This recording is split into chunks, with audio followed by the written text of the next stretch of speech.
आप सभी को बता दें कि मिल्कीपुर में बीजेपी बहुत आगे चल रही है। बीजेपी के चंद्रभान पासवान 17,000 वोटों से आगे चल रहे हैं। और अवधेश प्रसाद की बात करें जो कि सपा के प्रत्याशी है, उनके बेटे मिल्कीपुर में बीजेपी बहुत आगे चल रही है, क्योंकि मिल्कीपुर में भी अभी काउंटिंग हो रही है और बीजेपी के चंद्रभान पासवान 17,000 वोटों से आगे है। और अवधेश प्रसाद जो कि सांसद है, उनके बेटे पीछे चल रहे हैं। तो चंद्रभान पासवान 17,000 वोटों से आगे, अवधेश प्रसाद के बेटे अजीत प्रसाद पीछे चल रहे हैं। मिल्कीपुर सीट जहां पर बीजेपी ने एक तरीके से बढ़त बनाई, काउंटिंग एक तरीके से चल रही है और मिल्कीपुर में बीजेपी बहुत आगे, मार्जिन जो वोटों का है वो बहुत ज्यादा है, 17,000 वोटों से आगे चंद्रभान। वही अगर बात की जाए अवधेश प्रसाद के बेटे की, अजीत प्रसाद, तो वो काफी पीछे है, 17,000 वोटों का जो है वो मार्जिन। चंद्रभान पासवान बीजेपी के प्रत्याशी जो कि काफी आगे चल रहे हैं।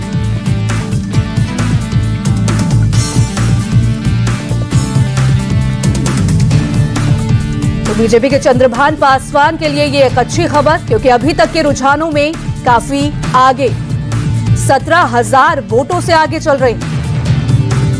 अवधेश प्रसाद जो कि सांसद है सपा के, उनके बेटे अजीत प्रसाद काफी पीछे चल रहे हैं। और मिल्कीपुर में बीजेपी के लिए खुशखबरी इसे कहा जाए तो गलत नहीं होगा, क्योंकि मिल्कीपुर में शानदार वापसी करती हुई बीजेपी नजर आ रही है। अवधेश प्रसाद के बेटे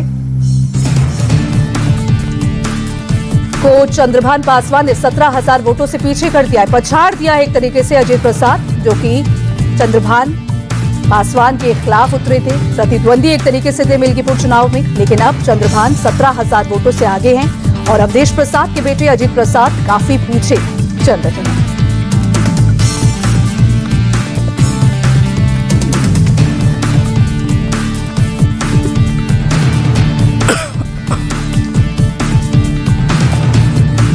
तो बीजेपी के चंद्रभान पासवान 17,000 वोटों से आगे चल रही है, बड़ी खबर तरीके से। और रुझानों में धीरे धीरे मार्जिन कम हो रहा है। अभी बीजेपी 40, आप 30 सीटों पर आगे है। वही रुझानों में धीरे धीरे मार्जिन जो है कम होता हुआ नजर आ रहा है। शुरुआत में हालांकि काफी ज्यादा मार्जिन था, आम आदमी पार्टी पिछड़ती हुई नजर आ रही थी, लेकिन अब जैसे जैसे रुझान आगे बढ़ रहे हैं वैसे वैसे सीट भी बदलती हुई नजर आ रही है। अब आपके पास 30 सीटें, तो वही बीजेपी की बात करें तो बीजेपी के खेमे में अभी तक 40 सीटें नजर आ रही है। तो मार्जिन हालांकि धीरे धीरे कम हो रहा है। वही आतिशी की बात करें जो कि आम आदमी पार्टी की प्रत्याशी और मुख्यमंत्री, कालकाजी सीट से पीछे नजर आ रही है। और सबसे बड़ी बात कि आतिशी जो कि 2020 में शानदार जीत आतिशी की हुई थी कालकाजी सीट से ही, और काफी कॉन्फिडेंस आम आदमी पार्टी को था कि कालकाजी से आतिशी जो है शानदार प्रदर्शन करेगी और करती हुई नजर आ रही है। भिदोड़ी को 300 वोटों से पछाड़ा आतिशी ने और एक बार फिर से आतिशी आगे निकली। मुख्यमंत्री भिदोड़ी से 300 वोटों से आगे निकली आतिशी, और मुख्यमंत्री आतिशी के लिए ये एक अच्छी खबर। अभी तक के रुझानों में हालांकि पहले आगे बढ़ी, फिर पीछे भिदोड़ी से, और अब एक बार फिर से भिदोड़ी से आगे निकलती हुई नजर आ रही है। मुख्यमंत्री भिदोड़ी से 300 वोटों से आगे अब आतिशी हुई और मुख्यमंत्री आतिशी फिर से आगे निकली। हालांकि आम आदमी पार्टी के जो बड़े बड़े चेहरे हैं, चाहे वो अरविंद केजरीवाल हो या फिर आतिशी हो, ये अपनी सीट से ही आगे बढ़ते हुए नजर आ रहे हैं। हालांकि सिसोदिया, मनीष सिसोदिया, जिन्हें जंगपुरा से उतारा गया इस बार, आम आदमी पार्टी के प्रत्याशी, और पटपड़गंज से हालांकि इससे पहले चुनाव लड़ते थे और जीते भी, लेकिन अब जंगपुरा सीट से पिछड़ते हुए नजर आ रहे हैं।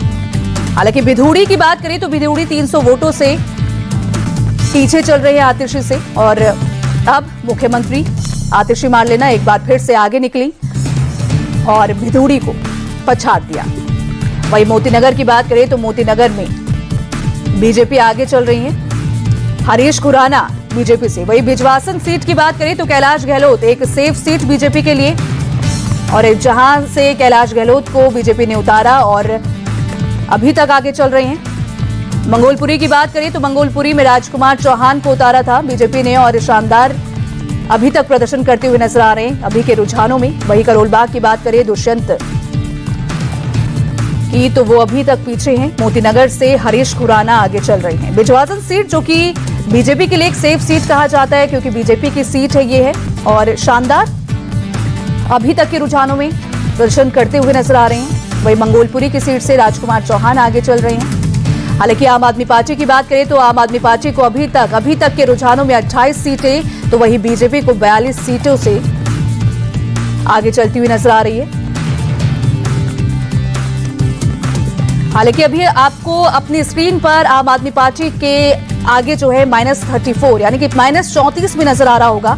ये -34 अभी तक के रुझानों को लेकर है, क्योंकि अगर पिछली बार विधानसभा चुनाव की बात करें तो अभी तक -34 ये जो आंकड़ा है ये आम आदमी पार्टी का प्लस में था, लेकिन अब आम आदमी पार्टी अभी तक के रुझानों में पिछड़ती हुई नजर आ रही है। शकूर बस्ती की बात करें तो पूर्व मंत्री शकूर बस्ती से जो है आगे बढ़ते हुए गोपाल राय नजर आ रहे हैं। नई दिल्ली सीट से केजरीवाल आगे और प्रवेश वर्मा पीछे।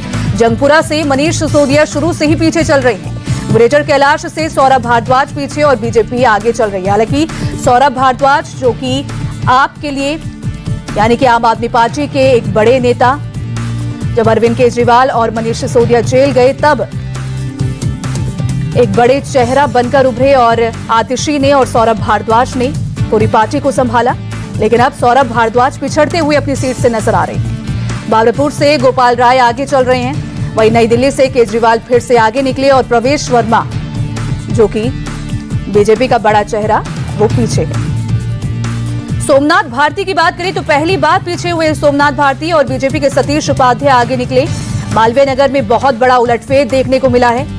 सोमनाथ भारती पहली बार यहां से पीछे हुए। सोमनाथ भारती बीजेपी के सतीश उपाध्याय आगे निकले, तो एक बड़ा उलटफेर अभी तक के रुझानों में देखने को मिल रहा है मालवीय नगर में।